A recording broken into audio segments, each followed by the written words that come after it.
intercambiar, intercambiar algunas ideas con ustedes. Mucho de esto es posible que lo estén llevando a cabo, sin embargo, vamos a buscar como objetivo inquietarlos en lo que tiene que ver con la parte de la información financiera y todo lo que podemos hacer con ella. Nuevamente les digo, me place, algunos son conocidos míos de tiempo atrás, porque he estado muy vinculado al sector funerario y sigo vinculado al sector funerario en la parte de consultorías. Entonces, comencemos. ¿Qué son los costos?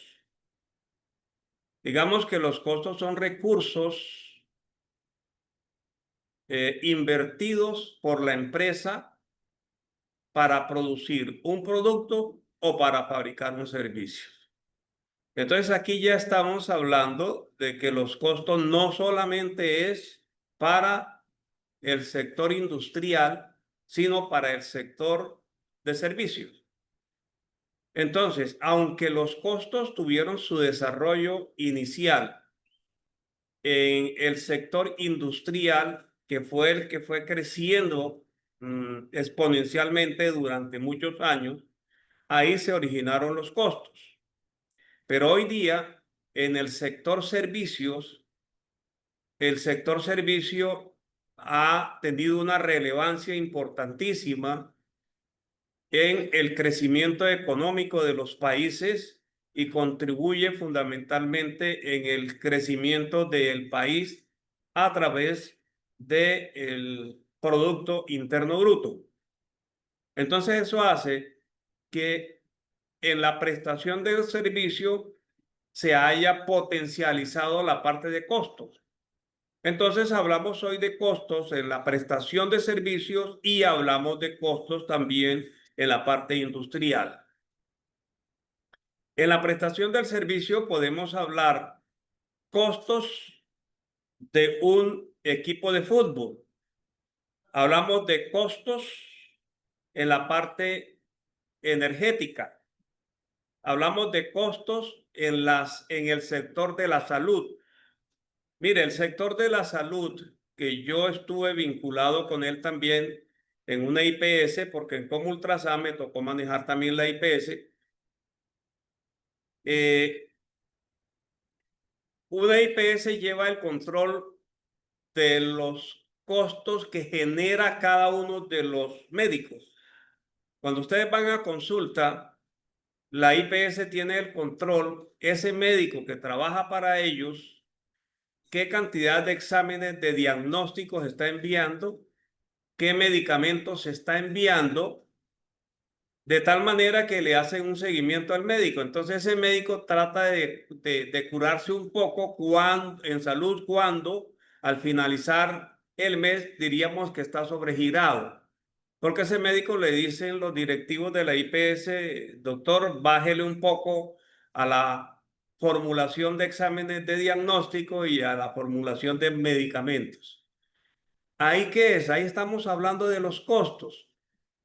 A pesar de que a nivel nacional se dice que es un servicio, digamos, público y que no debería dar rentabilidad, nadie monta una IPS o una EPS simplemente por querer montarla, sino que ellos lo que buscan es como empresa que eso sea rentable. Entonces, ahí es donde está la gran dificultad muchas veces porque en muchos casos no hay medicamentos para el suministro de los pacientes. Pero hablamos de costos ahí también. En los restaurantes hablamos de costos. Y lógico, nos metemos en el sector funerario, que es servicio, y también hablamos de costo porque hay múltiples servicios como, por ejemplo, parques cementerios, salas de velación, previsión exequial, hidrólisis alcalina, floristería, horno crematorio, es decir, todos los servicios que nosotros manejamos en la funeraria están sujetos a costos. Pero tenemos que identificar en cada uno de ellos cuál es el costo de prestar un servicio. Una vez identificado el costo de prestar un servicio, podemos pasar al tema en que ese costo me sirve para determinar precio. Baker y Jacobsen, en su libro Contabilidad de Costos, él coloca como un factor para determinar los precios, los costos. En la medida en que yo trabaje con menores costos, puedo ofrecer un mejor precio y puedo ser más rentable. Michael Porter plantea en su libro Gerencias Estratégicas que hay unas ventajas competitivas de diferenciación y de liderazgo en costos. Y esos dos conceptos encajan mucho en el sector funerario. El liderazgo en costos se logra en la medida en que yo pueda prestar un servicio al menor costo posible. Y el liderazgo en diferenciación hace referencia en qué me diferencio yo en la prestación del servicio con relación a la competencia. Ese diferenciarme con relación a la competencia y que la persona que utilizan los servicios o los familiares de quienes utilizan los servicios perciben eso como algo diferente, están dispuestos a volver a utilizar los servicios funerarios cuando lo necesiten. Entonces ahí es importantísimo. Cuando yo incurro en ciertos costos para diferenciarme de los demás y las personas a quien yo le preste el servicio no valoran eso o no lo valoran y no lo aprecian, entonces, ¿qué es lo que está sucediendo? Que el objetivo no lo he logrado. Simplemente estoy incurriendo en costos, pero no lo valora el consumidor final. El ejemplo lo tenemos también en el sector, digamos, de los jabones. ¿Por qué una persona utiliza una o determinada marca de jabones? A veces uno se encuentra con que dicen, bueno, yo utilizo dos. ¿Por qué? Porque es humectante y yo tengo un problema de piel reseca. Ah, bueno, ahí está. En la ropa interior para mujeres, muchas veces hay adorno que la mujer no lo aprecia como valor agregado. Entonces no se diferencia esa ropa interior de otras cosas diferentes. De ahí la importancia de que cuando incurrimos en costos es porque buscamos que el consumidor final logre identificar eso y apreciarlo y en ese caso está dispuesto a pagar más. La siguiente.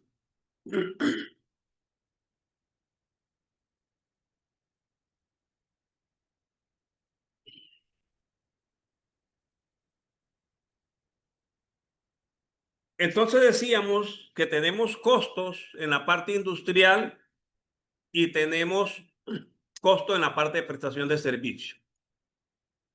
Pero al lado de aquello que implica prestar un servicio, tenemos también los gastos.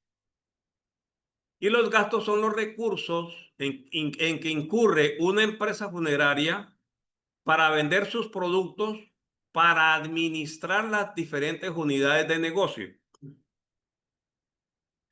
Entonces, si regresamos a la parte anterior, en la primera diapositiva, en que decíamos varios servicios que presta la funeraria, cada uno de esos servicios debe tener claro cuáles son los costos en que se incurre.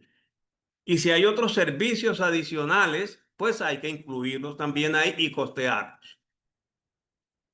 Pero hablamos de gastos porque tenemos un personal que administra. Y ese que administra, aunque no esté prestando directamente el servicio, es necesario para que las cosas funcionen. Entonces debemos tener claridad sobre los costos y sobre los gastos de cada unidad de negocio, porque eso me va a permitir tomar decisiones estratégicas. Primer mensaje entonces, sin información no puedo tomar decisiones. Y hoy en día se hace más importante la parte de decisiones basadas en información. Cuando hay una competencia estrecha en una ciudad, cada uno debe estar pendiente de la información de los demás. Yo recuerdo mm, ah, para Mausoleo La Esperanza estaba montando el parque cementerio aquí en Bucaramanga. Incluso cuando Tierra Santa estaba montando el parque acá en Bucaramanga. ¿Qué iban? Pues iban a Jardín de la Colina a mirar qué estábamos haciendo nosotros. En San Gil estaba la diócesis de San Gil montando el parque cementerio y lo tuve que atender yo en Jardín de la Colina a Monseñor Luis José, cuando eso era sacerdote de San Gil y él estaba al frente de ese proyecto y quería conocer lo que estábamos haciendo en Jardín de la Colina, el que es hoy día cardenal. Entonces, ¿qué es lo que hace? Están pendientes de qué está haciendo el uno y qué está haciendo el otro para también. No se trata de copiar, sino mirar qué me puede servir. Entonces, como digo, sin información no podemos tomar decisiones. Entonces, la primera pregunta que yo les haría sería, terminado el mes, la información financiera, ¿cuándo les llega? Porque me he encontrado en el sector funerario que hay contadores que ni siquiera le entregan la información al gerente de la compañía. Entonces, ahí, ¿qué es lo que está sucediendo? Que están llevando una contabilidad simplemente con fines fiscales. Y esa no es la esencia de la información financiera, porque esa la tengo que utilizar para la toma de decisiones. La siguiente.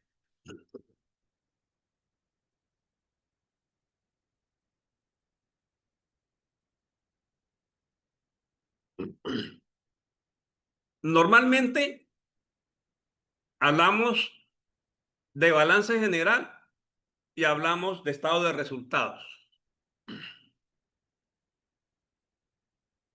Digamos que de acuerdo a normas internacionales de información financiera,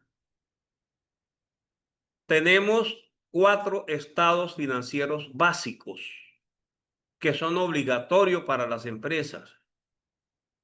Estado de situación financiera o balance general. Esos dos nombres se puede dar. Estado de resultado integral, en donde tenemos ingresos, costos y gastos del periodo. Estado de flujo de efectivo. La diferencia entre el estado de resultado y el estado de flujo de efectivo es que en el estado de flujo de efectivo es la entrada y salida de efectivo. Si compramos un vehículo y hacemos el pago, ese vehículo me afecta el estado de flujo de efectivo, pero ese vehículo no me afecta el estado de resultados. ¿Por qué? Porque es un activo que lo llevo en el estado de situación financiera o balance general. ¿Cómo traslado ese costo de ese activo necromóvil o como se le quiera llamar al estado de resultados? Mediante la depreciación. Y aquí nace un tema, no lo incluí en diapositivas, pero se me ocurre en este momento, costos vivos y costos extinguidos. Los costos vivos son los que implican un desembolso en efectivo. Y los costos extinguidos o costos muertos son aquellos cuyo desembolso se hizo en el pasado y el beneficio se da en el presente mediante la utilización de ese activo productivo o de prestación de servicios, y entonces bajo la figura de depreciación afectamos el estado de resultados.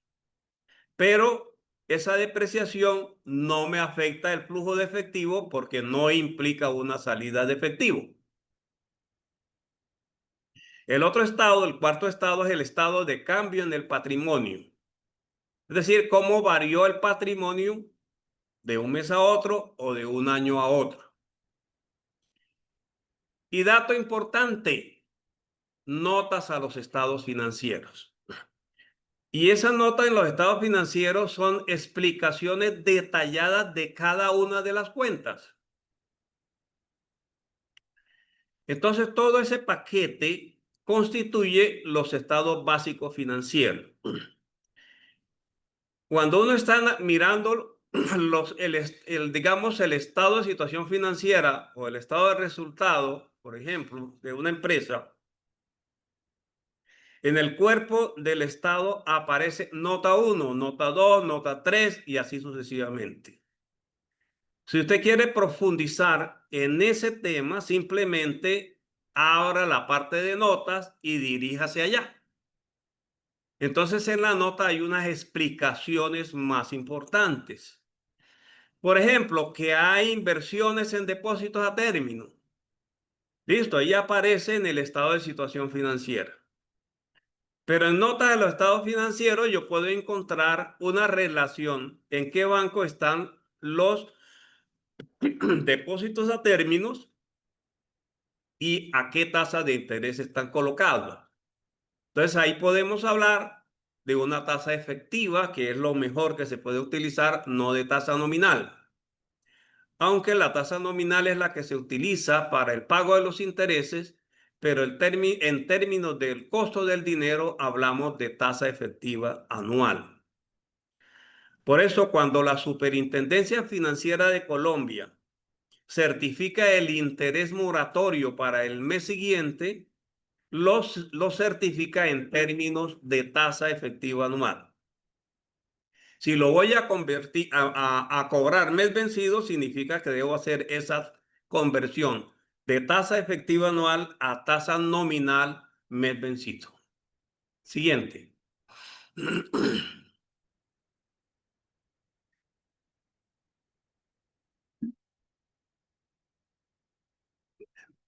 Entonces, hagámonos la siguiente pregunta.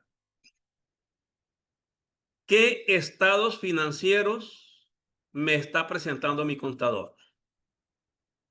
¿Me está presentando los 4 estados financieros con sus respectivas notas? ¿O simplemente me está presentando el balance general o estado de situación financiera y el estado de resultados integral? Y lo demás no me los presenta. Y esta es una realidad que le estoy diciendo que se presenta en muchas empresas. ¿Cuál es la importancia de la contabilidad? Primero, me suministra información para la toma de decisiones. Entonces, la información financiera debe ser clara, verídica, confiable, fácil de entender, uniforme, para que nos sirva en la toma de decisiones. Importante esto digamos, de fácil de entender. Lógico, a una persona que no tenga unos conocimientos básicos de mirar unos estados financieros, puede ser fácil de entender, pero no los va a entender. Entonces debe tener por lo menos unos conocimientos básicos y manejar esa información. Pero hay algo que es muy importante, que es uniforme. ¿A qué hace referencia lo de uniforme? En que los diferentes conceptos que se contabilizan se deben contabilizar en las mismas cuentas de un año y del otro año. Porque si yo llevo a un rubro determinado un concepto en el año 2025 y ese mismo concepto lo voy a llevar en el año 2026 y lo llevo a otro rubro, cuando voy a hacer comparaciones no hay término de comparación porque no hay uniformidad. Entonces, si yo quiero analizar si ha habido un incremento, disminución, entonces no lo puedo hacer porque tengo esa gran dificultad. que no fue uniforme la información. ¿Qué días me encontraba mirando los estados financieros de una empresa del sector funerario en donde unos conceptos los llevaban a una cuenta en un año y en el año siguiente lo llevaron a otra cuenta? Entonces queríamos hacer una proyección a 5 años, cuál serían los ingresos de los diferentes conceptos. Esa proyección la íbamos a hacer por dos métodos. Por el método de análisis de tendencia, que es la ecuación de la línea recta, y por ecuación cuadrática, que es un binomio. Pero no lo pudimos hacer porque la información histórica que teníamos no era igual para todos los años, y entonces eso no permite hacer la proyección respectiva. Entonces, todos los, digamos, estados financieros anteriores con sus respectivas notas son de carácter obligatorio y las notas me permiten entenderlos mejor. Siguen.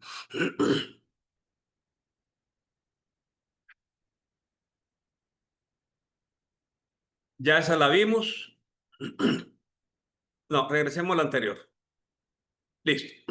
No, no. Siguiente. Bueno, entonces decíamos, la información para las decisiones. Ya decíamos que debe ser clara, verídica, confiable, fácil de entender, uniforme, para poder servir en la toma de decisiones, que debe ser oportuna. Entonces aquí viene la situación, cuando me presentan los estados financieros. Para mí y en las empresas en las que estoy vinculado, exigimos que los primeros 15 días del mes siguiente se presenten todos los estados financieros, incluido el control de presupuestos. Pero es triste encontrar que 6 meses después a un gerente no le han presentado estados financieros. Entonces, ¿cómo están administrando? Sin información. Entonces, llevar una contabilidad solo con fines fiscales es una visión miope de la información contable. Porque es que la información contable me debe servir para mí para tomar decisiones. Y la información fiscal simplemente es para presentar la declaración de renta, retenciones en las fuentes e impuesto a las ventas cuando haya lugar. De ahí que la información me la deben presentar oportunamente. ¿Por qué? Porque yo tengo que analizar si me fue bien o me fue mal. Si me fue bien, yo voy a fortalecer las estrategias que he utilizado. Si me fue mal, ¿qué voy a hacer? Corregir porque estoy a tiempo. Pero si no tengo información financiera, simplemente no sé si me fue bien o me fue mal. Y el resultado se va a dar en un problema de flujo de caja. Siguiente.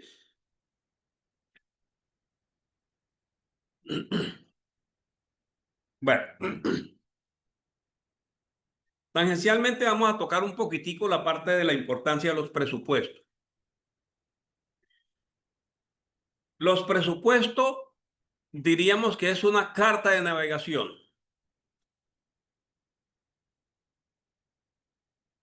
Sin presupuesto, no sé para dónde voy. Entonces, el año inmediatamente anterior, yo elaboro el presupuesto y es preferible dedicarle 2 meses, por ejemplo, ahorita noviembre y diciembre, para elaborar el presupuesto del año entrante y no estar improvisando permanentemente el año entrante. Pero lo más grave es que no sé hacia dónde voy. Entonces, si yo tengo el presupuesto, es una carta de navegación y me está diciendo para dónde voy. Y ya durante el año estoy mirando cómo estoy cumpliendo eso que me fijé como presupuesto. Más adelante vamos a mirar algunas cositas relacionadas con eso. Lo más importante en la parte del presupuesto es el análisis del entorno, objetivos, metas y estrategias. Entonces estamos acostumbrados simplemente a formular presupuesto con cantidades, simplemente cifras de ingresos y gastos y costos. Pero para yo poder iniciar la elaboración del presupuesto, yo tengo que analizar el entorno, es decir, ¿dónde estoy parado? ¿Qué está sucediendo en mi entorno? Mire que cuando se presentó la pandemia había un entorno favorable para el sector funerario y para el sector de parques cementerios. Eso es el entorno que estábamos viviendo en ese momento, que después cambió ese entorno. Entonces el presupuesto durante la pandemia en el sector podía ser diferente al presupuesto de después de la pandemia. Me tengo que fijar objetivos. Jean-Paul Sayенave dice que toda empresa tiene básicamente tres objetivos: objetivo de crecimiento, objetivo de rentabilidad y objetivo de supervivencia, no de sobrevivencia. Entonces, todo gerente debe formularse estos tres objetivos.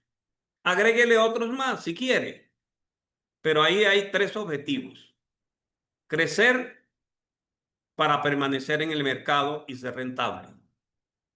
Si mi empresa no es rentable, no estoy haciendo nada. Si el objetivo de supervivencia no se da, estoy perdiendo mercado. Entonces ahí tenemos esos tres objetivos. Las metas, las metas es la cuantificación de los objetivos en términos de tiempo y cantidad. ¿Listo? ¿Cuántos servicios iniciales estoy presupuestando? ¿Cuántos servicios finales estoy presupuestando? ¿Cuántos planes exequiales nuevos estoy vendiendo? ¿Cuál es la tasa de mortalidad? Es decir, cuántos siniestros voy a tener durante el año?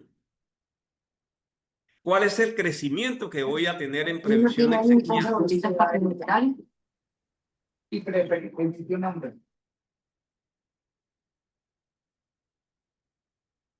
Entonces, la meta es la cuantificación de objetivo en términos de tiempo y cantidad. Y las estrategias es cómo voy a lograr los objetivos y las metas. Para mí, el análisis del entorno, objetivos, metas y estrategias son fundamentales para elaborar los presupuestos. Después vienen las cifras. A ver, hoy estamos en un entorno de orden político en Colombia. Ya el presidente ha dicho que va a ser un incremento sustancial en el salario mínimo que puede estar entre el 10 y el 11 y el 12%. ¿Ese es el resultado de qué? De un entorno político que tenemos. Es el resultado de que se está buscando votos con el incremento de ese salario mínimo. Ese es el entorno.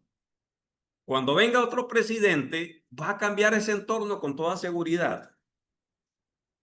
En el futuro se nos va a presentar algo, y es que la tasa de natalidad de Colombia comienza a decrecer sustancialmente. Y entonces por edad sabemos que pues todo el mundo puede morir, jóvenes y de alta edad las personas, los de la tercera edad. Pero en la medida que la población va disminuyendo, se van a disminuir la tasa de mortalidad también porque la población está disminuyendo. Y eso es lo que hay que mirar hacia un futuro. Además de tener ese análisis del entorno, objetivo, meta y estratégica, ya debemos formular los ingresos, los costos, los gastos de de cada una de las unidades de negocio y consolidarlos. Los gastos financieros es el resultado de cómo me voy a financiar. Si el flujo de caja proyectado me da que con recursos propios y con la operación me puedo financiar, pues no voy a necesitar un presupuesto financiero porque no voy a obtener créditos. Entonces ahí tenemos casi que un resumen de toda la parte de presupuesto. hablamos de flujo de caja proyectado o presupuesto de efectivo. Es lo mismo. Y recuerden que antes hablábamos de estado de flujo de efectivo. Cuando hablamos del proyectado, estamos hablando de un presupuesto, lo que va a suceder hacia el futuro. Y cuando hablamos de estado de flujo de efectivo, es lo que pasó. Entonces tenemos lo presupuestado y lo real y hacemos la comparación para lograr calcular las desviaciones, es decir, la variación que hubo entre lo presupuestado y lo ejecutado. Tenemos estado de resultados integral. Cuando elaboramos el presupuesto ya con la parte numérica, tenemos un estado de resultados proyectado o presupuestado. Ingresos menos costos, menos gasto, utilidad operacional, menos gasto financiero, todo eso para llegar a la utilidad final. Entonces, el uno es estado de resultado proyectado, el otro es el estado de resultado integral. El uno es presupuestado, el otro es real. Y lo comparamos también para poder ver qué está sucediendo en la empresa y tomar los respectivos controles a tiempo. Entonces, si yo hago control cada 15 meses, cada 15 días, perdón, los 15 días primeros de cada mes, eso me va a permitir saber hacia dónde voy yo. De ahí que con la información financiera debe hacerse control de presupuesto. Evaluar por qué me fue bien, por qué estoy cumpliendo los objetivos y las metas y por qué me fue mal. Si me fue bien, para repetirlo. Si me fue mal, para no repetirlo.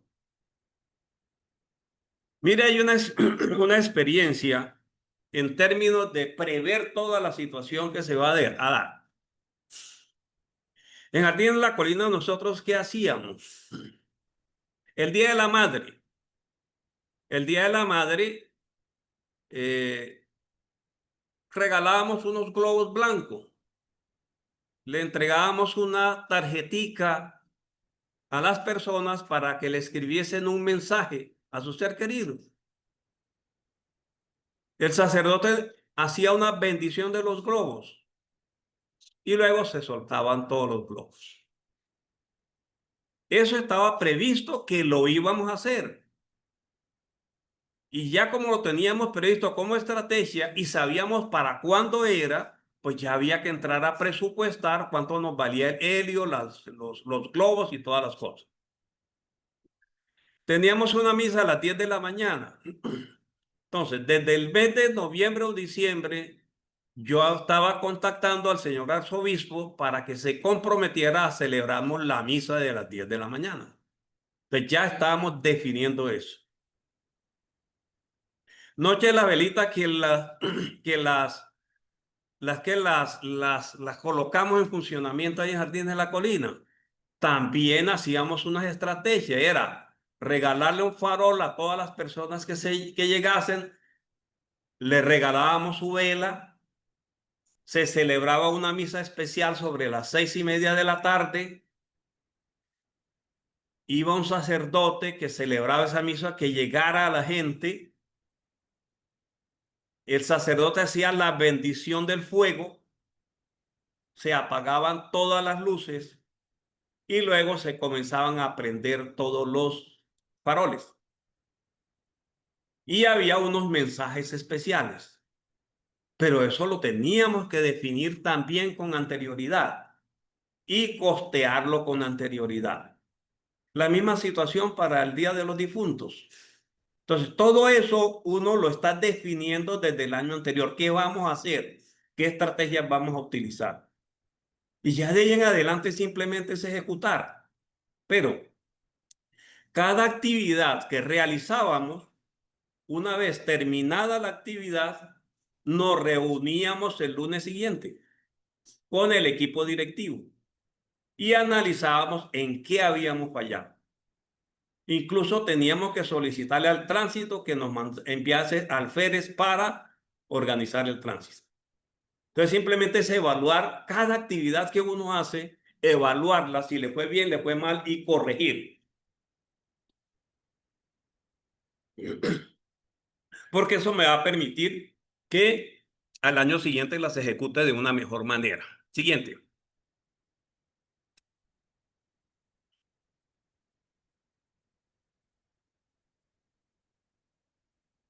Planificación versus improvisaciones. Beneficio de la planificación. Es mejor dedicarse 1 o 2 meses para el direccionamiento de la empresa hacia el siguiente año. Ojo que nosotros podemos hablar de presupuesto no solamente de un año, podemos hablar de presupuesto de 3 años, de 4 años, de 5 años. Cuando uno habla de presupuesto de 3 años y los puede proyectar sin ningún problema. Si hablamos de presupuesto de 3 años, el año que viene, 2016, por ejemplo, yo lo tengo ajustado. Tengo entonces proyectado 2027 y 2028. Cuando termine el 2026, hago el ajuste del 2027 y del 2028 y proyecto el del 2029. Entonces siempre tengo 3 años hacia adelante. Ustedes han tenido una experiencia cuando ustedes van a un banco y van a solicitar un crédito y el banco le pide flujo de caja por el plazo del crédito. Para eso necesitan presupuestar. Para eso necesitamos el presupuesto, si no, ¿cómo elaboramos flujo de caja cuando el flujo de caja es el resultado de los presupuestos? Evitar improvisar todos los meses sin saber para dónde vamos. Entonces, si yo tengo todo arreglado al finalizar el año anterior, de ahí en adelante yo voy a ejecutar. Y quienes tienen una junta directiva y el gerente ya tiene aprobado por parte de la junta directiva, no tiene por qué estar informándole a la junta directiva que voy a realizar tal actividad en tal día, porque es que ya está aprobado el presupuesto con todas esas condiciones. Y ajustar los presupuestos a medida que se van ejecutando. Ojo a esto, el presupuesto tampoco es una camisa de fuerza. En alguna oportunidad hubo alguien que no quería saber nada de presupuesto porque no quería eh, que lo metiera en una camisa de fuerza. Yo le dije, no es una camisa de fuerza. Los presupuestos se pueden ajustar sobre el camino sin ningún problema. Entonces ese concepto de decir que el presupuesto hay que dejarlo para todo el año igual, no. Si las circunstancias cambiaron, pues hay que cambiar el presupuesto. Sigamos.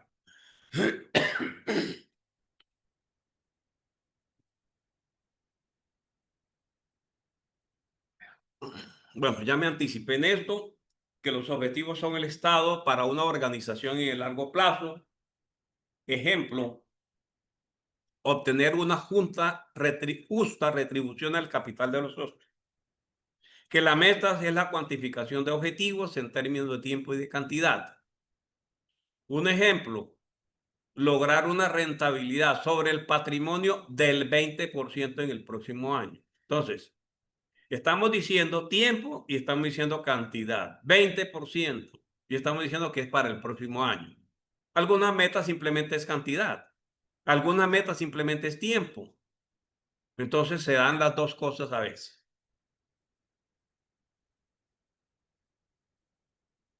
Y las estrategias, ¿cómo vamos a lograr los objetivos y las metas? Entonces, por ejemplo, adecuar la tecnología de la empresa a las necesidades de los clientes. ¿Listo? Esa es una estrategia. Siguiente. ¿Preguntas hasta ahí? Si hay alguna.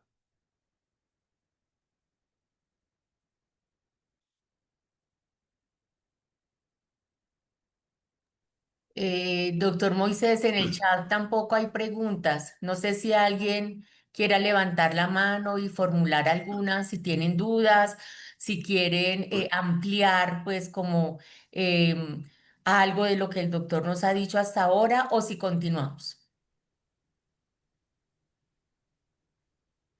Bueno, Continuemos, vamos. doctor. Una pregunta. ¿Sí? Adelante, don Ronald. Sí, o sea, las metas dice que se pueden calcular por tiempo, por volumen y porcentajes, ¿no? ¿Cuál sería el porcentaje más o menos ideal de utilidad de la operación? A ver si te entiendo. Proyectar ventas en términos de un porcentaje. No, usted habla de costos, ¿no? Costos. Sí, Estoy organizando acá mi matriz, gastos, costos, ¿no? Y utilidad. sí. Entonces, pregunto yo, ¿cuál sería el porcentaje de utilidad pues, razonable que se podría calcular para que la operación dé una ganancia? Bueno, es que aquí nos metemos en otro tema. Nos metemos en otro tema. Primero, depende de cada una de las empresas. O sea, no podemos hablar de un determinado porcentaje para todas las empresas, a no ser que tengamos una información de base de datos del sector. Segunda situación, va a depender también del tamaño de la empresa y eso y de la estructura que tenga. Otra situación que puede presentar es cuáles son las unidades de negocio que se tiene. Si yo tengo simplemente previsión exequial y funeraria es una cosa, si tengo previsión exequial funeraria y otras unidades de negocio adicionales, las cosas pueden cambiar. Pero nos metemos a un tema que es la rentabilidad sobre el patrimonio. Entonces, ¿cuál es la rentabilidad que están aspirando los dueños del negocio? Y aquí entramos a la parte del costo de oportunidad. Cuando un empresario tiene unos recursos y decide invertirlos en un negocio, está sacrificando la posibilidad de rentar ese dinero en otra actividad diferente. Luego, eso que sacrifica de recibir en otra oportunidad diferente debe ser mínimo lo que les rente este negocio.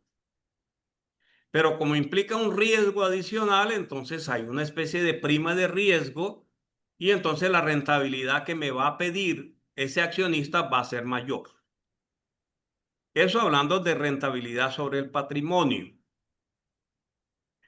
Pero también podemos hablar del EBITDA. Y el EBITDA es la utilidad operacional más depreciaciones y más amortizaciones. En otros términos, sería la utilidad en efectivo que me genera el negocio. Y dependiendo del negocio, para mí en el caso del sector funerario, perfectamente podremos multiplicar por 10 el EBITDA para lograr el valor de la empresa. Entonces, dependiendo de eso, también nos podemos meter en ese tema. Pero decir que hay una rentabilidad mínima, yo no te lo diría. Te diría qué quieren los socios, porque montaron ese negocio. Entonces estaría la rentabilidad sobre el patrimonio y la rentabilidad sobre los activos. La rentabilidad sobre los activos, algunos de ustedes lo conocen, que los activos, ¿cuál es la razón de ser de tener activos en una empresa? Es para utilizarlos en el desarrollo de objeto social. Si yo tengo activos improductivos, no los estoy utilizando en el desarrollo del objeto social.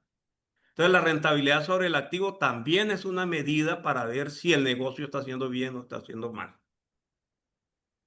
Sí le di en la respuesta que quería.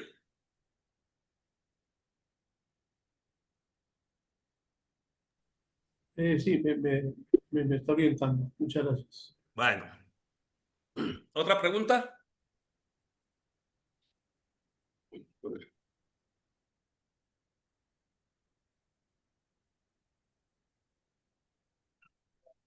Bueno, Vamos con centros de costos.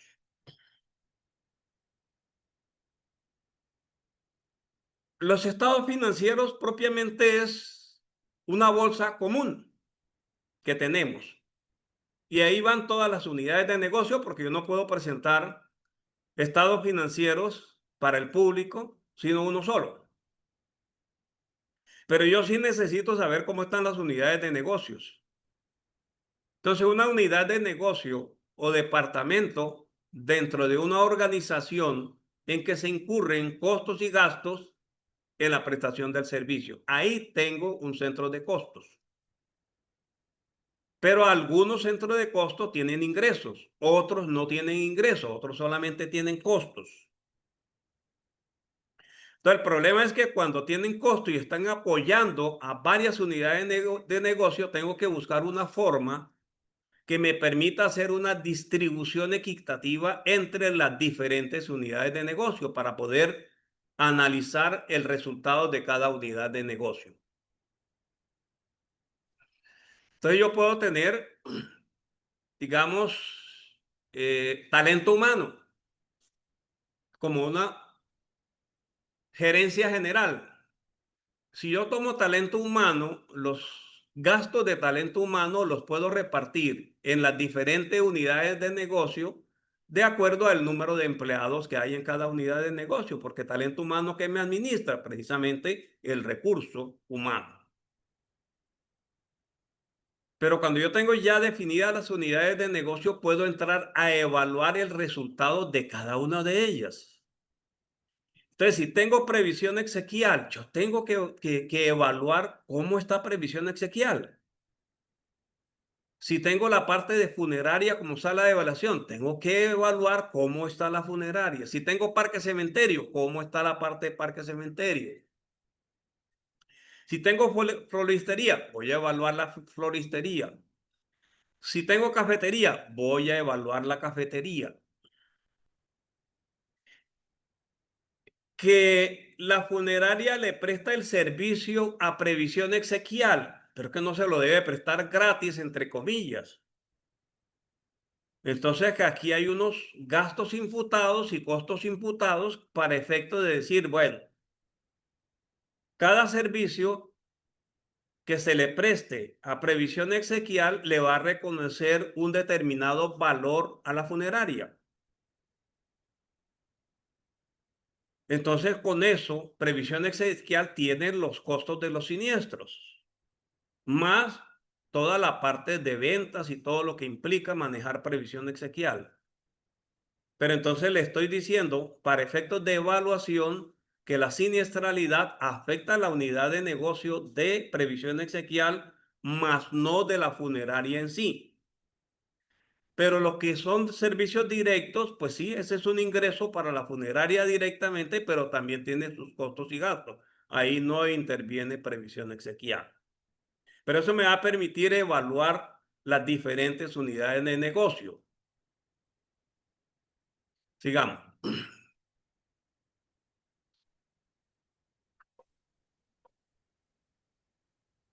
Entonces, algunos centros de costos: horno crematorio para humanos, horno crematorio para mascotas, laboratorio de tanatopraxia o tanatoestética, parque cementerio, salas de velación, previsión exequial, floristería, cafetería, administración general. Ahí tenemos varias unidades de negocio. Entonces, a mí me interesa saber la floristería que me está dando. ¿Qué me está dando el horno crematorio? ¿Cuáles son los costos del laboratorio de tanatopraxia y a quién le presta el servicio? Entonces, mire que el laboratorio de tanatopraxia le va a prestar servicio a la sala de velación y le va a prestar servicio a previsión exequial. No le va a prestar servicio a parque cementerio. Entonces, ahí tengo todas esas unidades de negocio que las tengo que evaluar necesariamente. Y para poder evaluar, tengo que tener los costos y los gastos que implica en cada una de esas unidades de negocio. Siguiente.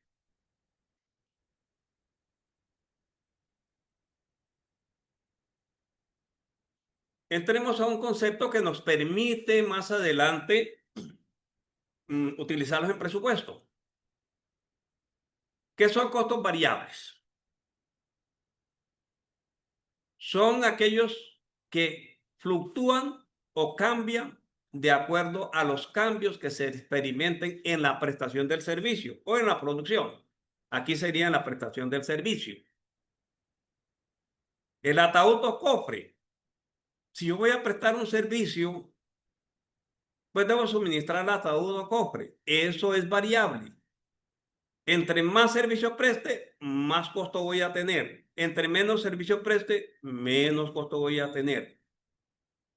Arreglo floral.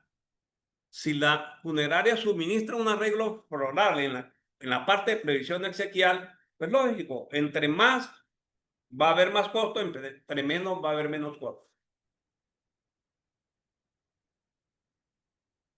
Insumos para la preservación.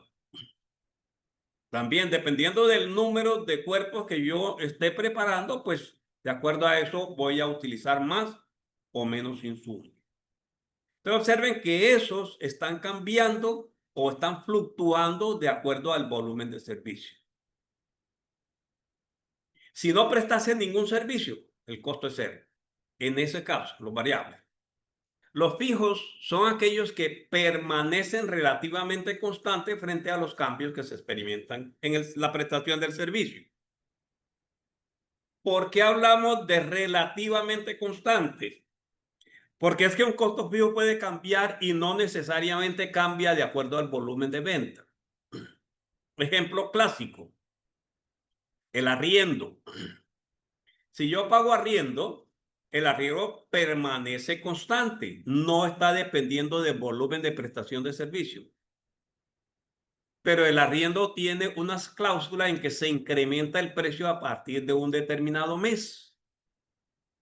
Entonces, a partir de ese determinado mes, cambió el valor del arriendo, pero ese cambio no me lo convirtió en variable, sino que cambió como una consecuencia del contrato, del tiempo, no con relación al volumen de prestación de servicio o con relación al volumen de producción. Entonces, por eso hablamos que permanecen relativamente constantes frente a los cambios que se experimentan en la prestación del servicio. Ejemplo, depreciación de los equipos, depreciación de los muebles, depreciación de propiedades. Algunos salarios también van a ser fijos, con toda seguridad. Los costos fijos son costos de capacidad, porque me dan una capacidad instalada para prestar servicios. Entonces, si yo tengo un número determinado de sala de velación, mi capacidad está relacionada con ese número de sala de velación. Y si quiero incrementar la capacidad, ¿qué tengo que decir? Buscar más salas de velación.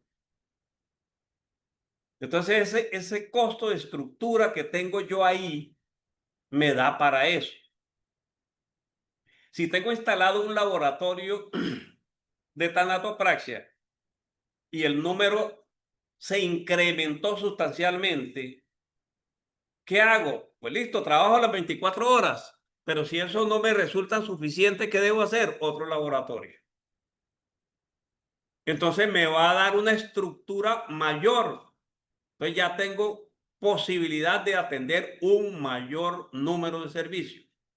Entonces por eso hablamos que son costos de estructura o de capacidad de producción o de capacidad de prestación de los servicios. Sigue.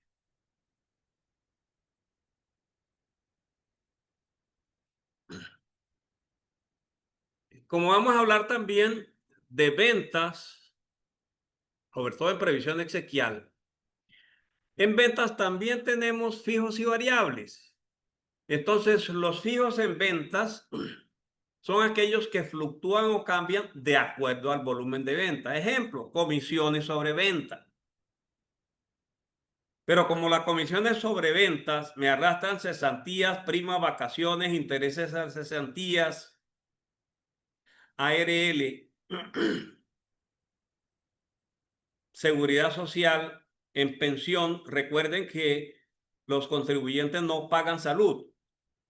Las empresas contribuyentes no pagan salud. Una cosa es distinta que le descontamos el 4% de salud al trabajador y lo pagamos, pero la parte de gasto no me lo afecta.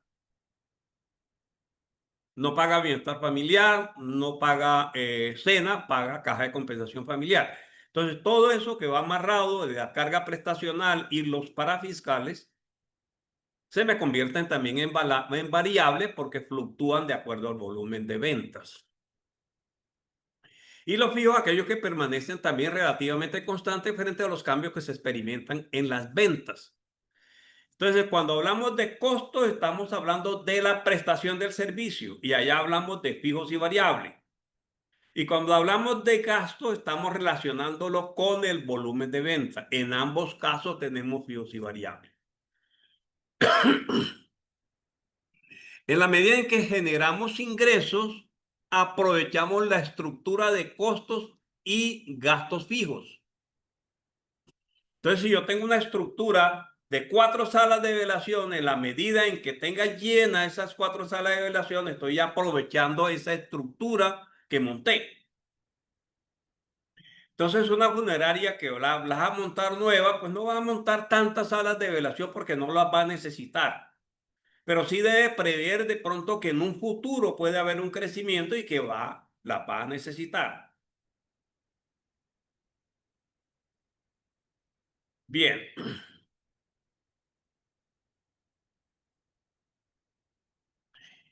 ¿Qué es lo que hacemos con los gastos fijos? Primero, los cubrimos y después comenzamos a generar utilidad. Si los ingresos me dan solamente para cubrir los costos y gastos fijos, estoy en punto de equilibrio. De ahí en adelante, cualquier ingreso que reciba me va a generar utilidad porque están cubiertos los costos fijos. Y solamente debo cubrir costos variables por esos ingresos adicionales o ingresos marginales. Entonces aquí la importancia de llegar rápido al punto de equilibrio, porque me permite de ahí en adelante generar utilidad. Si no logro cubrir los costos y gastos fijos, estoy presentando pérdidas. ¿Y las pérdidas qué son? Costos y gastos fijos no absorbidos. Entonces ahí se me presenta la pérdida. Siguiente. Ya casi terminamos.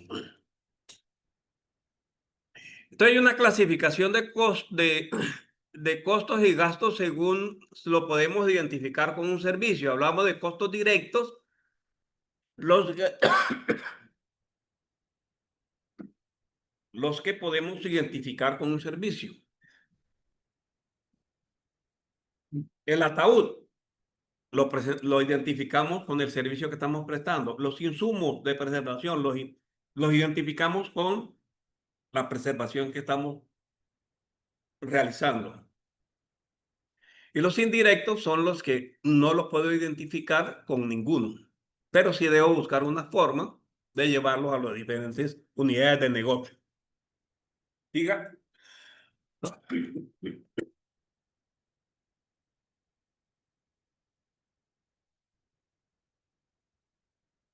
Aquí solamente una abreboca de la parte de costos estándares. Digamos, los costos estándares se pueden definir como un modelo o como un patrón para comparar los resultados reales con los presupuestados o con los del estándar y determinar la eficiencia o ineficiencia. Algunas funerarias dan un kit para preservación a los tanatólogos. Tienen una lista y unas cantidades y unos precios. Pueden tener. O sea, han estandarizado. Si al finalizar necesito más, hay una ineficiencia. ¿Por qué la necesito más? O si le quedó, ¿por qué? Esa estandarización nos permite hacer un control. En alguna oportunidad, unos tanatólogos se robaban el algodón. Y como no estaba estandarizado, simplemente lo tenían guardado por allá en una bóveda para venderlo. Entonces, estandarizarlo me sirve para control.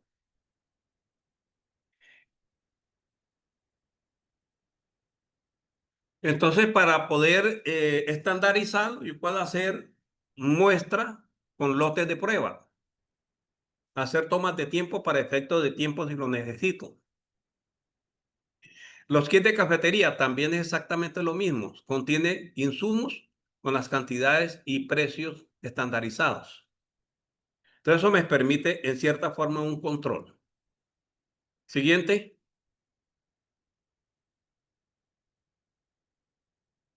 Bueno, simplemente para mostrarle un estándar de un kit de preservación de muerte natural. Esto me lo envió una funeraria de Remanso. Yo simplemente lo que hice fue copiarlo y pegarlo ahí. Siguiente.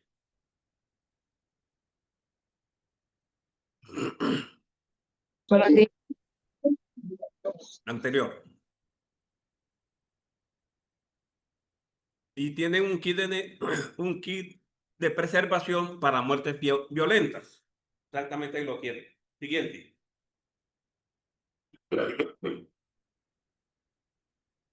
Y esporádicamente hay suministros adicionales. Siguiente.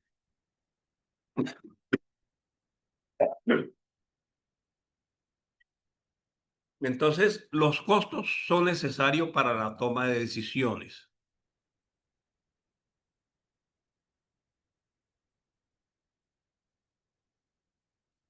En la parte de previsión exequial, yo debo conocer los costos.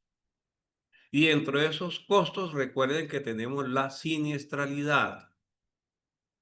Entonces, hay una guerra muchas veces en el sector por ofrecer el menor precio en la prestación de un servicio. Y resulta que, ¿a qué están jugando? ¿A ganar o a perder? Pero si yo no tengo claro cuáles son mis costos y mis gastos de mi funeraria, yo no sé cuál es el precio que debo, que debo vender. Y uno monta un negocio para ganar, no para perder. Entonces, esa parte es fundamental que la tengamos toda claro. Y eso nos permite tener todas las cosas claras y saber que estamos en un negocio para ganar. Hay otro riesgo que se trata, digamos, en la previsión exequial, que es vender sin límite de edad. Hombre, la ley natural nos dice que entre más viejo uno es, la probabilidad de fallecer son mayores. Eso no significa que los jóvenes no mueran también. Pero vender sin límite de edad me parece un absurdo, pero algunas funerarias lo están haciendo todavía. Y entonces, si vas a vender sin límite de edad, analice sus costos y sus gastos y su siniestralidad y mire a ver si la unidad de negocio le está dando o no está dando y tome correctivos a tiempo. Entonces, mensaje final, que es que los costos y los gastos me deben servir para tomar de decisiones y no entrar a una guerra de precios que se está observando en el sector de remanso. Creo que es la última.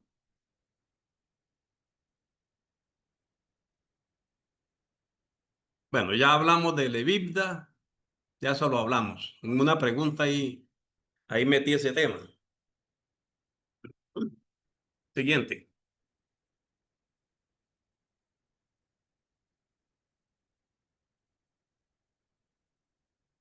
El flujo de caja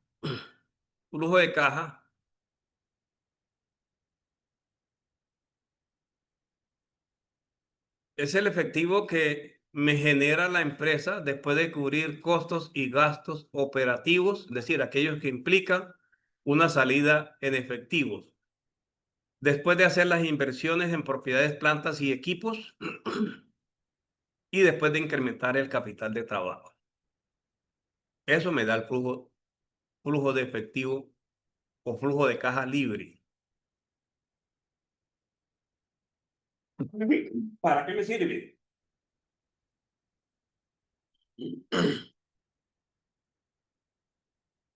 Si yo proyecto a 7 años el flujo de caja libre y lo traigo a valor presente a una tasa de descuento que está compuesta entre los pasivos que pagan, a los que, a los que hay que reconocerle intereses y el costo del capital de los accionistas, me da el costo de capital ponderado de la empresa. Y entonces con ese costo de capital traigo ese flujo de caja futuro a valor presente. El último año lo considero como año de continuidad del negocio. Y ese lo traigo también a valor presente, pero utilizo uno menos una tasa de crecimiento, que es el flujo de caja a perpetuidad. Sumado a todo eso me va a dar el valor de la empresa. Entonces, el flujo de caja libre lo voy a utilizar para calcular el valor de la empresa. Además, que el flujo de caja me da